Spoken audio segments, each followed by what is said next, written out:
পোনপ্ৰথমে মোৰ বন্ধু বান্ধৱীসকললৈ নমস্কাৰ জনাই মোৰ ভিডিঅ'টি আৰম্ভ কৰিছোঁ। এয়া হৈছে বাঁহৰ গজালি আৰু মই গজালিকেইটা বজাৰৰ পৰা কালি দেওবাৰ আছিলে আৰু দেওবাৰ দিনত মই এই গজালিটো লৈ আহিলোঁ আৰু দুটামান আনিছোঁ আৰু ধুনীয়াকৈ চাফা কৰি ল'লোঁ আৰু এইখন আছে ৰুকনি আৰু ধুনীয়াকৈ মই ৰুকিম আৰু এই গজালিটো ৰুকি পেলানি থৈ মই কি খাম, এইখিনি হ'ব খৰিচা। এনেকৈ মই এইখনতে এনেকৈ ৰুকিছোঁ, ধুনীয়াকৈ ৰুকা হৈ গৈছে মোৰ আৰু মই ৰুকি লোৱাৰ পিছত মই এটা বৈয়ামত ধুনীয়াকৈ ভৰাই ৰাখিম আৰু অকণমান পানী দি ৰাখিলে ভাল, তেতিয়া খৰিচাখিনি ক'লা নপৰে, বগা হৈ থাকে। আৰু খৰিচাটো খাই থাকিলে বোলে বাত বিষবিলাক হয় যে মানুহৰ গাবিলাক বিষ হয়, সেইবিলাক ভাল হয় আৰু ফেটো কমে। খৰিচা সাধাৰণতে সদায় খাব নালাগে।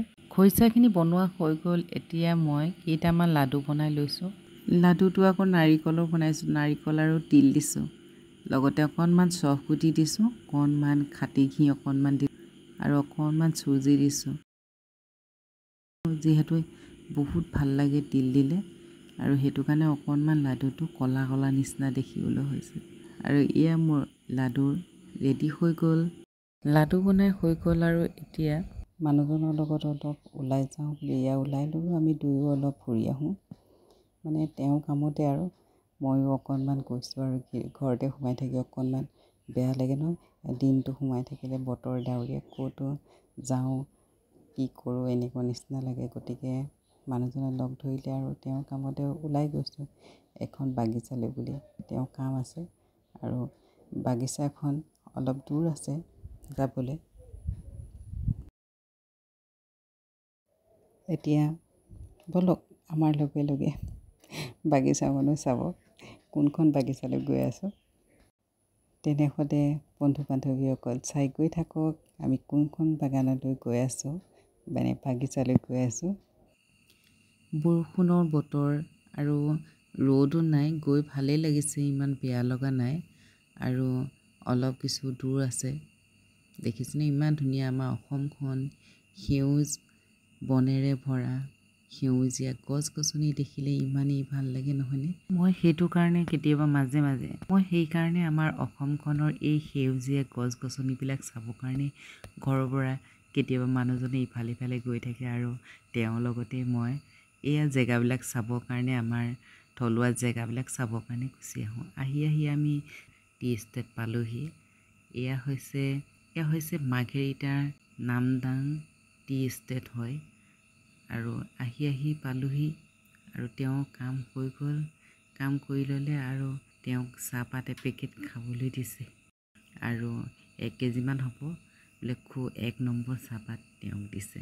এতিয়া কৈছে খুব ধুনীয়া বোলে, খাই চালে গম পাম আৰু কেনেকুৱা।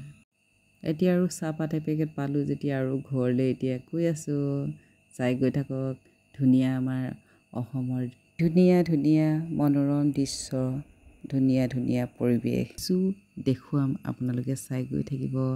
আৰু মোৰ আকৌ এই দৃশ্যবিলাক খুবেই সঁচাকৈ ভাল লাগে আৰু সেইটো কাৰণে ভিডিঅ'ৰ মাজতে ৰাখি দিছোঁ আৰু কেতিয়াবা চাবৰ কাৰণে। ইমান ভাল লাগে হয়নে? আপোনালোকৰ ভাল লাগেনে বাৰু? আমাৰ অসমখনক কিয় বেয়া লাগিব নহয়নে? এতিয়া আহি এতিয়া খুব ধুনীয়া, এতিয়া 4 লাইনৰ মাজত এতিয়া মাজে মাজে আহি আছোঁ।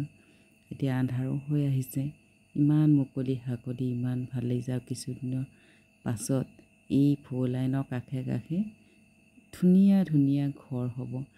বতৰ যিহেতু অলপ সেমেকা ইমান বেয়া নালাগিলে, অলপ বৰষুণৰ বতৰত এনেকৈ গৈ ভালেই লাগে। আৰু আহি আছোঁ আৰু ঘৰলৈ বুলি, ঘৰলৈ পাওঁহি এতিয়া আন্ধাৰে হৈ থাকিল।